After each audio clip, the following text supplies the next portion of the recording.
नमस्कार, बहुत स्वागत है आपका। आप देख रहे हैं ग्रैंड धर्मा सन्मार्ग।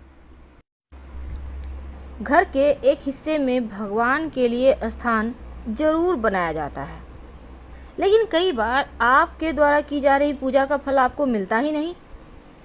तो आखिर आपकी पूजा करने में कमी है या कहीं कोई ऐसा वास्तु दोष है जो आपकी पूजा को स्वीकार होने ही नहीं दे रहा?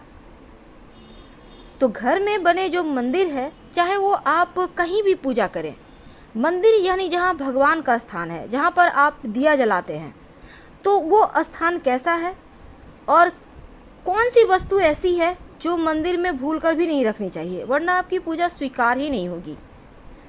देखिए, पूजा हमेशा वास्तु की बात करें तो घर के ईशान कोण यानी उत्तर पूरब दिशा की ओर करें तो ये सर्वोत्तम माना जाता है।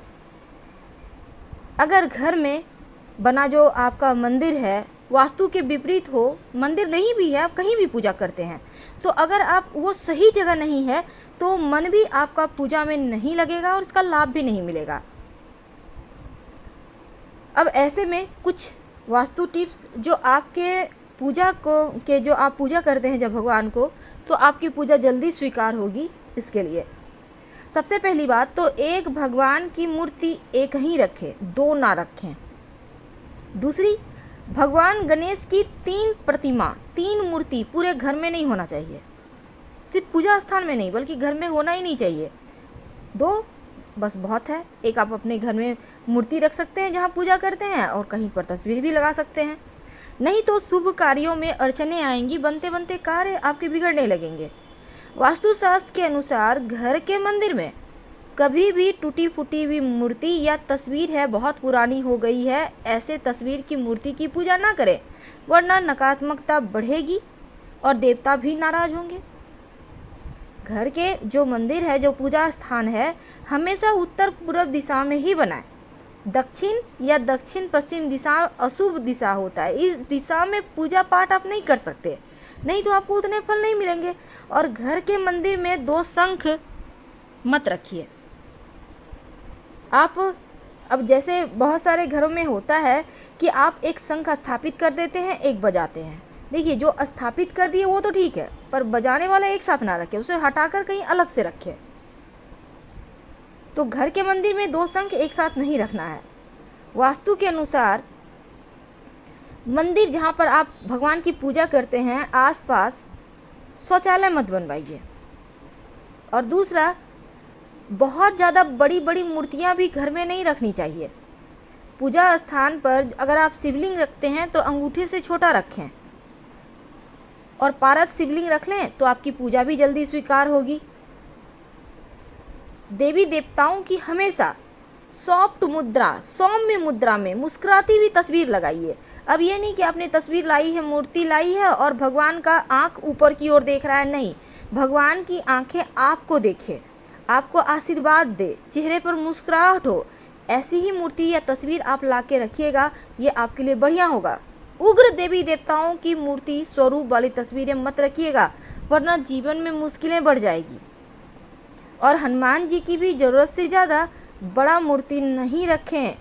और जब हनुमान जी की आप मूर्ति घर में रखते हैं तो प्रयास ये करें कि हनुमान जी बैठे हुए हों, खड़े हनुमान जी की तस्वीर की पूजा मत कीजिएगा।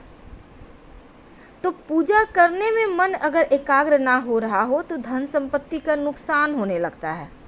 भूल कर भी आप अपने स्टोर रूम में पूजा का स्थान मत बनाएं, और ना ही बेडरूम में आप पूजा करें। तो आप भूल कर भी पूजा की अलमारी ऐसे स्थान पर भी ना रखें जहाँ पर कबाड़ है। इन चीज़ों से आपको बचना चाहिए। अब जैसे कि आप घर में रोज़ मंदिरों में फूल चढ़ाते होंगे, तो भगवान की पूजा के फूल आप ये नहीं कि बासी पड़े हुए हैं घर के कोने में रखे हुए, ये सही नहीं है, आप उनको हटाइए।